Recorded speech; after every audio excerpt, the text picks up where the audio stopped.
గౌరవ ముఖ్యమంత్రి శ్రీ రేవంత్ రెడ్డి గారికి మా యొక్క తెలంగాణ కేంద్ర సంఘం తరపు నుండి గడ్డం జ్ఞానేశ్వర్ గారి ఆధ్వర్యంలో మరి నేను పనిచేస్తున్న రాష్ట్ర ప్రధాన కార్యదర్శిగా వారికి మా తెలంగాణ కేంద్ర సంఘం పక్షాన ప్రత్యేకంగా ధన్యవాదాలు. అయ్యా, మీరు మాట తప్పకుండా మా యొక్క ఉద్యోగస్తులకు 5వ తారీఖు లోపల జీతాలు ఇస్తారని చెప్పేసి మాట ఇచ్చారు. కాబట్టి మాట తప్పకుండా ఉద్యోగస్తులకు ప్రతి నెల 5వ తారీఖు లోపలనే జీతాలు ఇస్తున్నారు. కాబట్టి మీకు మీ యొక్క మంత్రివర్గానికి మీ యొక్క ప్రభుత్వానికి ముఖ్యంగా మేము ధన్యవాదాలు తెలియజేస్తున్నాం. ఈరోజు మరి నానా ఇబ్బందులకు గురైనటువంటి మా ఉద్యోగులను దాదాపుగా గత ప్రభుత్వం మరి 20 తారీఖు వరకు కూడా జీతాలు ఇవ్వనటువంటి ప్రభుత్వం ఈరోజు 5వ తారీఖు లోపల జీతాలు ఇచ్చి మా ఉద్యోగుల యొక్క కష్టాలను అర్థం చేసుకున్నారు. బ్యాంకు లోన్ కానివ్వండి, మరి మోటార్ సైకిల్ లోన్ కానివ్వండి, ఇల్లు కొనుక్కున్నటువంటి లోన్ కానివ్వండి, అటువంటి విషయాలు తీసేశారు.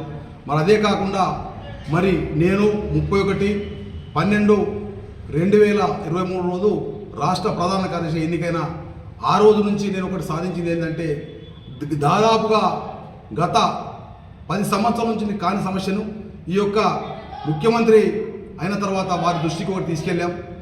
మరి అయ్యా, ఆంధ్రలో పనిచేసేటువంటి మన 4వ తరగతి ఉద్యోగులు దాదాపుగా మరి 10 సంవత్సరాలు పనిచేస్తున్న అయ్యా, వారిని తెలంగాణ ప్రభుత్వం తీసుకురమ్మని చెప్పేసి రిక్వెస్ట్ చేస్తే వారి వెంటనే మరి స్తంభించి మరి పైపు కూడా పుటవేసి కొంతమంది లెటర్ కూడా మరి ఆంధ్ర కూడా పంపడం జరిగింది. మా 4వ తరగతి ఉద్యోగులు అది కూడా ఫైల్ సబ్మిషన్ ఉంది. అతి త్వరలో వారిని కూడా ఆంధ్ర నుంచి తెలంగాణ తెస్తానని చెప్పి కూడా వారి మీద నమ్మకం ఉంది.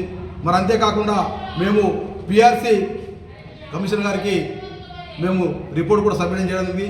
గతంలో మరి ఏది ఏమైనా కూడా ఇప్పుడు గడ్డం జ్ఞానేశ్వర్ గారి మరి మా యొక్క రాష్ట్ర సంఘ అధ్యక్షుల ఆధ్వర్యంలో మా యొక్క తెలంగాణ 4వ ఉద్యోగుల సంఘం చాలా చురుకుగా పనిచేస్తుంది. మరి ఇప్పుడు మేము part time worker, NMR, daily wages ఎవరైనా కానీ మొట్టమొదలుగా వారికి స్కేలు 35,000 నుంచి స్టార్ట్ చేయాలని చెప్పేసి మేము పిఆర్సీ రిపోర్ట్లో కూడా మేము సబ్మిట్ చేయడం జరిగింది.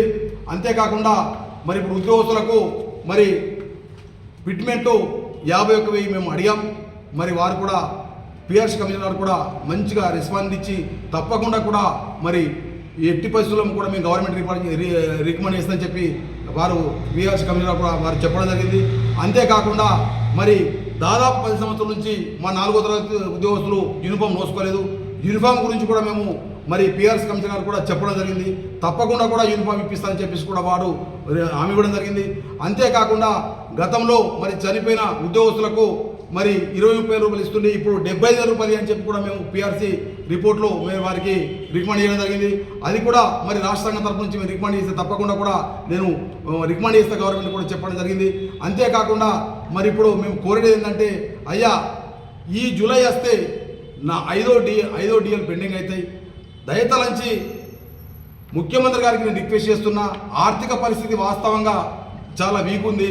ఏదేమైనా సార్ మేము ఉద్యోగస్తులకు జవాబుదారీగా ఉన్నాం. కాబట్టి దయతలంచి కనీసం ఏం లేకున్నా ఒక 2 డిఎలను ఇచ్చేసి పుణ్యం గడుపులని చెప్పేసి ఈ సందర్భంగా తెలియజేస్తూ, అంతేకాకుండా ఆదిలాబాద్ జిల్లాలో నేను అతి త్వరలో అక్టోబర్, నవంబర్లో రాష్ట్ర ఎగ్జిక్యూటివ్ సమావేశం ఏర్పాటు చేసి ఇక్కడ ఇళ్ల స్థలాల గురించి, సంఘం నిర్వహణ గురించి అతి త్వరలో చేపట్టబోతున్నాను.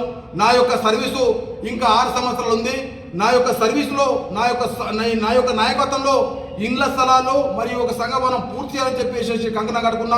దయతలంచి ఆదిలాబాద్లో ఉన్నటువంటి 4వ తరగతి ఉద్యోగ సోదరులారా అర్థం చేసుకోండి. ఎట్టి పరిస్థితుల్లో మీరు సంఘాన్ని కోఆపరేట్ చేయండి. మీకు ఎట్టి పరిస్థితుల్లో ఇళ్ల స్థలాలు ఇప్పించి సంఘవనం పూర్తి చేస్తానని చెప్పి తెలియజేస్తూ మీ విలేకరుల